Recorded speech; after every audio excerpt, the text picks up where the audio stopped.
Assalamualaikum warahmatullahi wabarakatuh. Kali ini kita akan membahas tentang sketsa ini ya. Nah, untuk teman-teman pemula yang tidak punya basic dasar untuk membuat bonsai ya, apakah bisa membuat bonsai secara otodidak? Tentu saja bisa ya, asalkan ada kemauan untuk belajar. Nah, untuk saat ini sudah ada sketsa dulu ini ya, akan saya bagikan kepada teman-teman. Yang pertama dalam membuat bonsai itu yaitu bagaimana kita mengolah perakaran terlebih dahulu ya. Dari bahan kita olah dulu buat batang utamanya, kemudian ditentukan sesuai dengan titik tumbuhnya akan dibuat bagaimana ya. Bonsai itu asalkan yang pertama itu alurnya harus jelas ya. Dari titik tumbuh itu akan diolah kemana. Setiap titik tumbuh itu mempunyai kemungkinan untuk diteruskan dan tidak teruskan ya. Dan tidak semuanya itu harus kanan dan kiri, harus kanan atau kiri. Nanti disesuaikan dengan titik tumbuh yang ada. Nah, sinkronisasi itu yang penting ya. Jadi disesuaikan antara yang atas dan yang bawah dan titik tumbuh, dimana titik tumbuh itu akan diarahkan kemana, enaknya di mana itu ya. Jadi akan dapat alurnya dan tidak kelihatan terpaksa ya. Nah, untuk bahan seperti ini dibuat di atas formal ya, kemudian yang di bawah ini bentuk twin dijatuhkan ke bawah ya. Karena kenapa dijatuhkan ke bawah? Yang bawah ini kenapa dijatuhkan ke bawah? Karena otomatis tidak terkena sinar matahari karena terhalang oleh rimbunnya pohon yang di atas, maka yang di bawah otomatis akan jatuh ke bawah dan sedikit memanjang karena mengejar arah sinar matahari ya.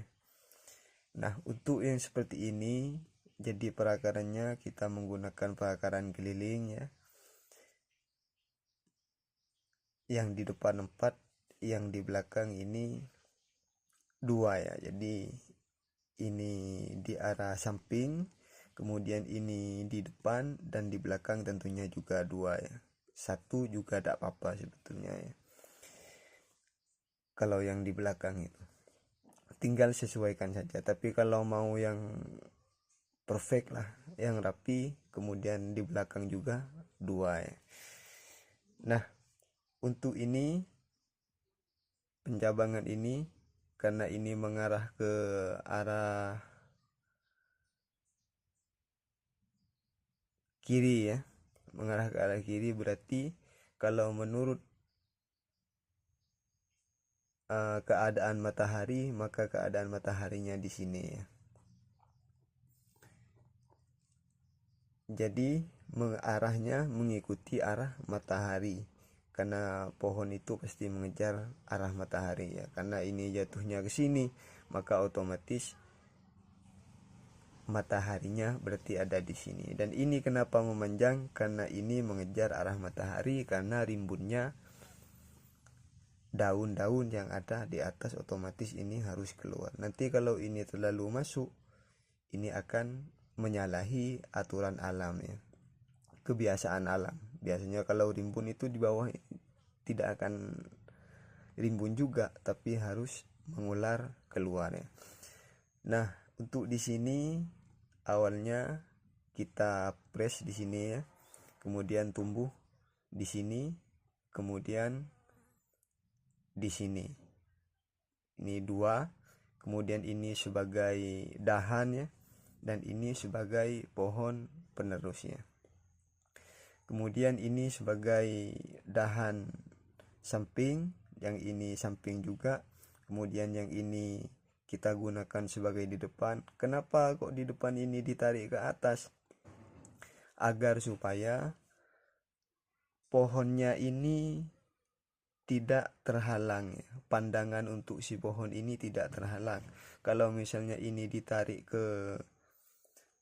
langsung ke depan, nanti akan menghalangi yang ini, kemudian juga mengganggu ya, mengganggu pandangan yang ini. Maka ini harus ditarik ke atas terlebih dahulu, kemudian baru menyamping. Nah, ini juga ditarik ke bawah dulu, kemudian ke atas lagi, karena biasanya dahan ini tidak akan kuat pertumbuhannya. Baru pertama mesti, kalau di sini rimbun dulu pertamanya, waktu tunas itu mesti di sini akan bengkok sedikit, kemudian setelah batang kuat ini akan naik sedikit.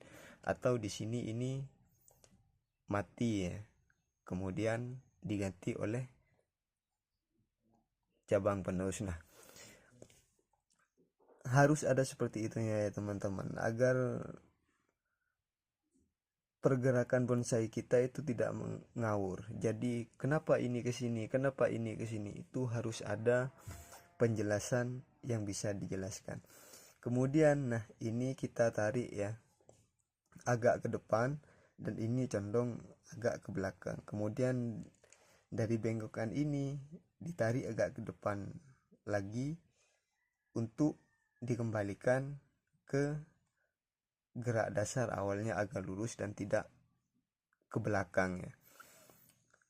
Nah, kemudian yang di belakang sini, di belakang pohon ini ada ya, seharusnya itu ada satu dahan lagi ke belakang, yaitu untuk latar belakang. Misalnya di sini ini kita bentuk dahan saja. Nah, ini dahan dari yang di belakang ya.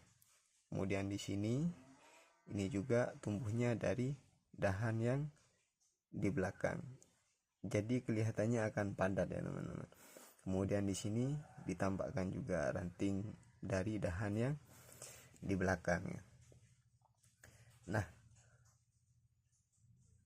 kemudian di sini kita jatuhkan alunnya ya, karena ada yang di atas ini, otomatis seperti yang di bawah akan mengejar arah matahari dan akan lebih memanjang untuk mengejar sinar matahari. Kemudian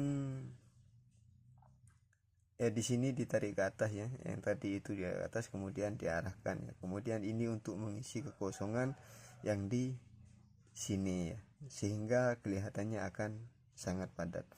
Nah, untuk ini sebagai mahkota ya teman-teman, sebagai mahkota. Kemudian setelah terbentuk seperti ini, baru nanti disesuaikan panjangnya ya. Nah, untuk yang di bawah ini masih terlihat kosong ya. Nanti kalau mau diisi untuk bagian latar belakang, kita tinggal ambil yang sini ya. Ambil yang sini, kemudian diarahkan agak ke belakang seperti itu teman-teman.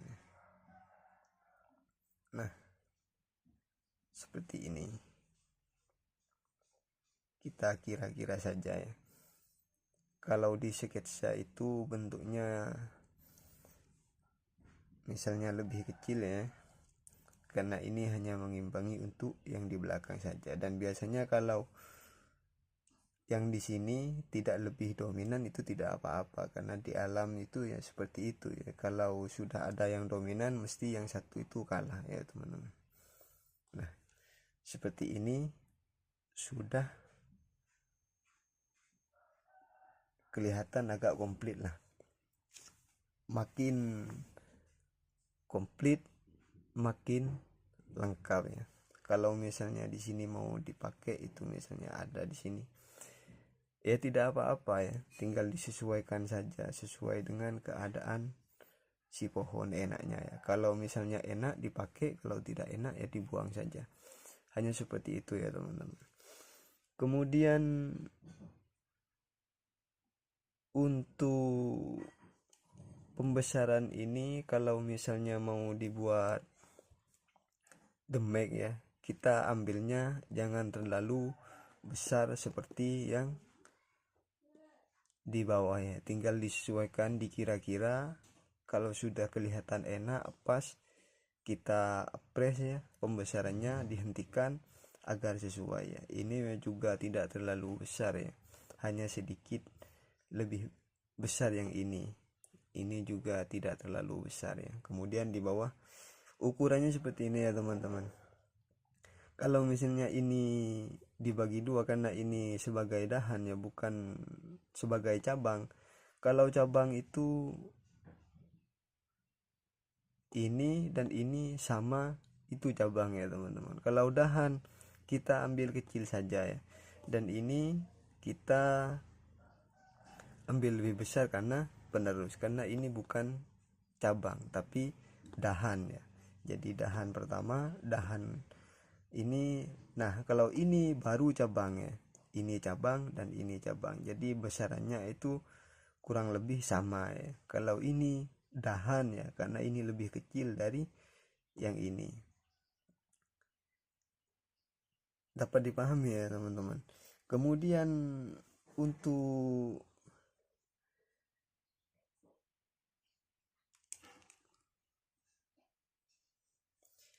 yang atas kita tinggal ikuti alurnya saja gimana enaknya ya. Kemudian ranting kita sesuaikan ya. Ini untuk mengisi di belakang, ini di depan, ini di samping, kemudian ini di samping, kemudian ini di atas ya. Nah ini di belakang dan ini bisa juga agak ke depan ya. Jadi ini agak ke depan dan ini terusan yang di belakang tadi ya. Jadi dahan yang di belakang tadi. Kemudian yang di atas kita semakin kecilkan ya, disesuaikan dengan ukurannya karena sudah mau dijadikan dan dipres, dan tidak terlalu dipanjangkan ya, karena ini bentuknya ini formal, yang di atas ini formal, kemudian yang jatuh ini bentuknya seperti air terjun ya, jadi penggabungan ya teman-teman. Nah kiranya seperti itu ya. Dan ini mataharinya, dan ingat matahari ini sangat berfungsi ya untuk menentukan mana cabang yang lebih panjang nantinya. Kalau misalnya arahnya jatuhnya ke sini, berarti mataharinya di sini, atau bisa juga ini jatuh ke bawah dan lebih panjang di sini, lebih dominan di sini. Kita bisa air ada di arah sini ya, jadi airnya ada di bawah sini. Jadi matahari, air itu berpengaruh kemana condongnya si pohon, jadi bisa menjadi acuan si pohon itu arahnya nanti kemana. Seperti itu ya teman-teman. Nah mungkin ini yang bisa disampaikan untuk kali ini. Kita akan lanjutkan, insya Allah kita akan bahas tempat titik tumbuh perantingan atau cabang dahan untuk pemula ya. Nah seperti itu, terima kasih, jangan lupa subscribe, semoga bermanfaat. Wassalamualaikum warahmatullahi wabarakatuh.